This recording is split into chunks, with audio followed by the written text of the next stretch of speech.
एक लोहार रहता था। उसका एक बेटा था जिसका नाम हरीश था। एक दिन हरीश ने अपने पिता से कहा, पिताजी मेरे लिए एक बहुत तेज धार वाली तलवार बना दीजिए। ये सुन उसके पिता ने पूछा, पुत्र तुम्हें तलवार क्यों चाहिए? ये तो राजा महाराजाओं और राजकाज से जुड़े लोगों की जरूरत है। ये सुन हरीश ने टाल मटोल करते हुए कहा, पिताजी मुझे तलवार चाहिए, बस मैं इतना ही जानता हूँ। पुत्र के बार बार कहने पर पिता ने उसके लिए लोहे की एक तलवार बना दी। तलवार हाथ में आते ही हरीश मानो शेर बन गया हो। वो अपने पिता को धमकाने लगा, पिताजी तुरंत राजा के दरबार में जाइए और मेरे लिए राजकुमारी का रिश्ता मांगिए। आपने अगर नहीं किया तो मैं तलवार से आपका सिर धड़ से अलग कर दूंगा। गरीब लोहार बेचारा डर से कांप उठा। उसे उस घड़ी पर अफसोस हुआ जब उसने अपने पुत्र को तलवार बनाकर दी थी। वो सोचने लगा, अब मैं क्या करूं? अगर राजा के पास राजकुमारी का हाथ मांगने गया तो राजा मुझे मार डालेगा, और अगर नहीं गया तो ये धूर्त बेटा मार देगा। बहुत सोच विचार के बाद उसने निर्णय लिया कि ऐसे अपमानित होकर मरने से अच्छा है कि राजा के हाथों इज्जत से मरूं। एक दिन लोहार हिम्मत करके राजा के पास गया और अपने बेटे के लिए उसकी लड़की का हाथ मांगा। यह सुनकर राजा क्रोध से आग बबूला हो गया और बोला,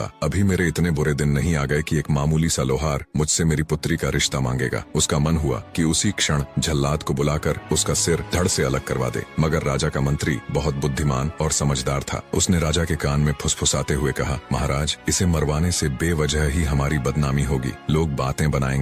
हमें इसे चतुराई से टालना चाहिए ताकि सांप भी मर जाए और लाठी भी न टूटे। हम इससे एक ऐसा प्रश्न करते हैं जिसका उत्तर यह पूरी जिंदगी नहीं ढूंढ पाएगा। उसके बाद मंत्री ने लोहार से कहा, सुनिए लोहार महोदय, हम तुम्हारे बेटे का विवाह राजकुमारी से कराने को तैयार हैं, लेकिन हमारी एक शर्त है। तुम्हारा बेटा कोई ऐसा काम करे जो दुनिया में इससे पहले किसी ने ना देखा हो और ना सुना हो। शर्त सुनकर लोहार वापस चल पड़ा। जिंदा लौटने पर उसने भगवान का शुक्र अदा किया। घर आकर उसने अपने पुत्र को यह बात बताई। दोनों पिता पुत्र ने गांव को अलविदा कहा और इस शर्त को पूरा करने के लिए निकल पड़े। चलते चलते वे एक घने एवं विशाल जंगल में जा पहुंचे। वहां उन्होंने देखा कि पीले फूलों के एक विशाल पेड़ की छाव में एक आदमी बैठा था। जमीन पर चारों ओर पीले पीले फूल बिखरे हैं। वहां उन्होंने देखा कि एक आदमी ने अपनी टांग मिट्टी की भट्टी में डाल रखी है। दर्शकों, भट्टी चूल्हे जैसी ही आकृति में होती है जिसे जमीन में गड्ढा खोदकर बनाया जाता है, फिर उसमें आग जलाई जाती है। और अब उन्होंने देखा कि उस आदमी के पैर से आग के अंगारे निकल रहे हैं। भट्टी पर खोलते हुए तेल की कढ़ाई रखी हुई थी और वह उसमें पकौड़े तल तल कर खा रहा है। लोहार और उसके पुत्र ने जब यह अजीब नजारा देखा तो दिल ही दिल में सोचने लगे, ये काम तो राजा ने ना कहीं देखा होगा और ना ही कभी अपने संपूर्ण जीवन काल में सुना होगा। चलो यही सीखते हैं। लोहार उस आदमी से बोला, महोदय आपकी हम पर बड़ी कृपा होगी अगर आप मेरे पुत्र को अपना शिष्य बना लो और इसे भी इस तरह पकोड़े तलना सिखा दो। तभी वो आदमी बोला, महोदय। इससे आगे का पार्ट देखने के लिए चैनल को